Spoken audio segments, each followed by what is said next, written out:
آزمائش اس بات کی ہے کہ منکر نکیر کوئی عام شکل میں نہیں آئیں گے، بلکہ یہاں پہ نہیں ہے، دیگر حدیثوں میں ہے ترمذی وغیرہ کی کہ نبی کریم صلی اللہ علیہ وسلم نے ارشاد فرمایا کہ یہ دو بہت بڑے بڑے فرشتے ہیں، ان کا قد بہت لمبا ہے اور سیاہ رنگ کے ہیں، بالکل کالے رنگ کے، اور سر سے لے کر پاؤں تک ان کے بال لٹکے ہوئے ہیں، ایک کندھے سے دوسرے کندھے کے درمیان اتنا فاصلہ ہے کہ اگر ایک آدمی چلے تو کئی مہینے لگ جائیں،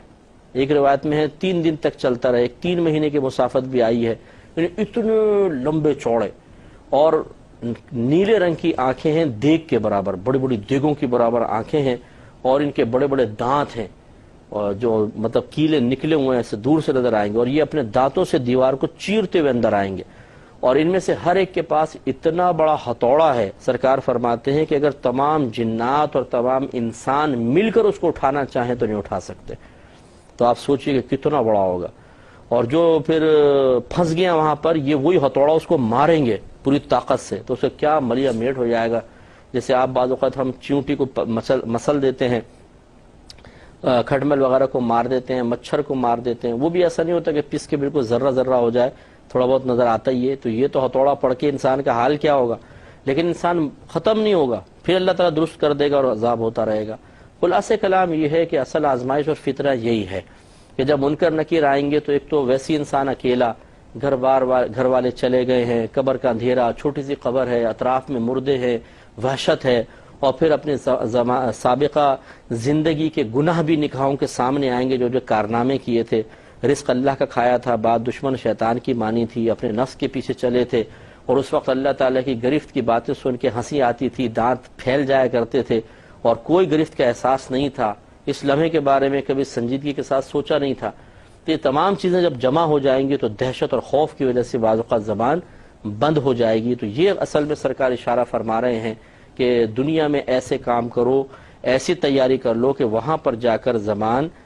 نہ لڑکھڑائے یا دہشت کی وجہ سے زبان بند نہ ہو جائے۔ تو جس کو اللہ تعالیٰ توفیق دے گا وہ قائم دائم رہے گا، اور جو اپنے گناہوں سمیت اندر گیا اور اللہ ناراض ہوا، یا کافر ہے، مشرک ہے، منافق ہے، وہ کوئی جواب نہیں دے سکتے، ان کی زبانیں بند ہو جائیں گی، یا دیں گے تو غلط قسم کا جواب دیں گے۔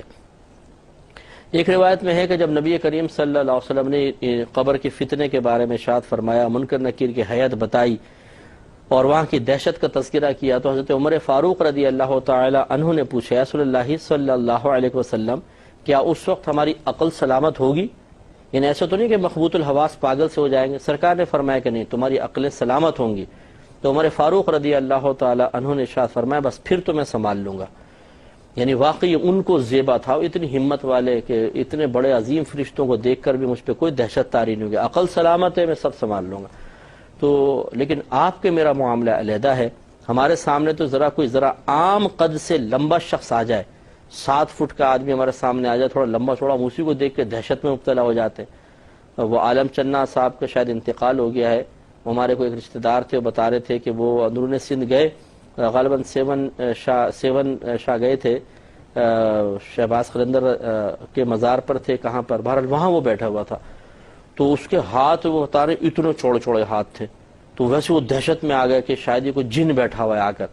تو ایک عام آدمی جو تھوڑا سا ہم سے نارمل سائز سے بڑا ہوتا ہے، اسی کو دیکھ کے دہشت طاری ہو جاتی ہے، تو منکر نکیر کی دہشت کا عالم کیا ہوگا؟ جبکہ جو حیت میں نے آپ کو بتائی، سوچیں کیسی حیت ہے۔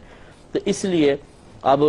منکر نکیر کے سامنے سوالات کے جوابات میں آسانی کے لیے ہمیں دنیا میں ہی کچھ کام کرنا ہوگا، رٹا لگانے سے کوئی فائدہ نہیں ہے، رٹا تو وہاں سب بھول جائے گا۔ اس کا مطلب ہے کچھ اور اعمال و افعال کا انتخاب کرنا ہوگا، کچھ اور طرح سے تیاری کرنی ہوگی، جس کی مختصر سی تفصیل یہی ہے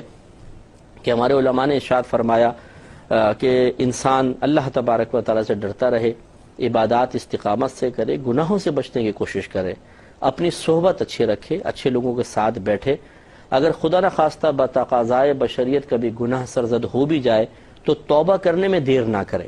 یہ بہت مشکل ہے کہ کسی انسان سے گناہ ہی نہ ہو۔ اگر میں کہوں کہ جی آپ سے کوئی گناہ ہی نہیں ہونا چاہیے، تو ہونا تو یہی چاہیے حقیقتاً، لیکن یہ بہت مشکل بات ہے۔ انسان ہونے کے ناطے انسان سے لغزش ہو جاتی ہے، خطا ہو جاتی ہے، تو گناہ بری بات ہے، لیکن اس سے زیادہ بری بات یہ ہے کہ انسان گناہ کر کے توبہ نہ کرے۔ تو ایک روایت میں ہے بھی کہ اچھے گناہ گار وہ ہیں جو گناہ کرنے کے بعد توبہ کر لیں، اور اللہ تعالیٰ اور اس کے رسول کریم صلی اللہ علیہ وسلم نے بڑی کرم نوازی فرمائی ہے، ہم پر تو بہت ہی بڑی کرم نوازی ہے۔ پچھلی امتیں گناہ کرتی تھی تو ان کے ایک تو رات میں اگر گناہ کرتے تو دن میں ان کے دروازے پر گناہ لکھ دیا جاتا تھا کہ اس نے رات میں یہ گناہ کیا ہے، اور اس کا فوری سزا بھی دنیا میں دے دی جاتی تھی، ناک کاٹو، آنکھ کاٹو، کان کاٹو، کھال کاٹ کے پھینکو، اس قسم کی سزائیں۔ ہمارے لیے آسانی یہ ہے کہ گناہ ہو جائے فوراً اللہ تعالیٰ کی بارگاہ میں توبہ کریں، کامل پختہ دل کے ساتھ یہ ارادہ کر لیں، پختہ ارادہ کر لیں اپنے قلب سے کہ آئندہ میں یہ گناہ نہیں کروں گا، اور یہ ارادہ صرف اللہ کے خوف کی وجہ سے ہو، بس ایک دم نام اعمال صاف ہو جائے گا۔ تو اس لیے ہمیں کوشش کرنی چاہیے کہ پہلے تو گناہ ہی نہ ہوں، اگر خدا نخواستہ ہو جائیں فوراً اپنے رب کی بارگاہ میں رجوع کر لیں۔ بچہ اگر کوئی خطا ہو جاتی ہے، ماں مارنے کو آئے تو بعض اوقات تو بھاگتا ہے، لیکن بعض اوقات ماں کے قدموں میں چپٹ جاتا ہے۔ بھاگتا ہے تو ماں کو زیادہ غصہ آتا ہے، قدموں میں چلا جاتا ہے تو ماں کا غصہ ٹھنڈا ہو جاتا ہے، سینے سے لگا لیتی ہے۔ تو اللہ تعالیٰ کی رحمت سے بھاگنے کا کوئی فائدہ نہیں ہے، کہاں بھاگ کر جائیں گے؟ اسی کی طرف رجوع کریں گے تو اللہ تعالیٰ ماؤں سے زیادہ مہربان ہے، اس کی رحمت ضرور ہمیں اپنی آغوش میں لے گی، اور انشاءاللہ جب ہم استقامت سے اور تقویت کے ساتھ دین پر چلتے رہیں گے تو انشاءاللہ منکر نکیر کے سوالات کے جوابات میں آسانی پائیں گے۔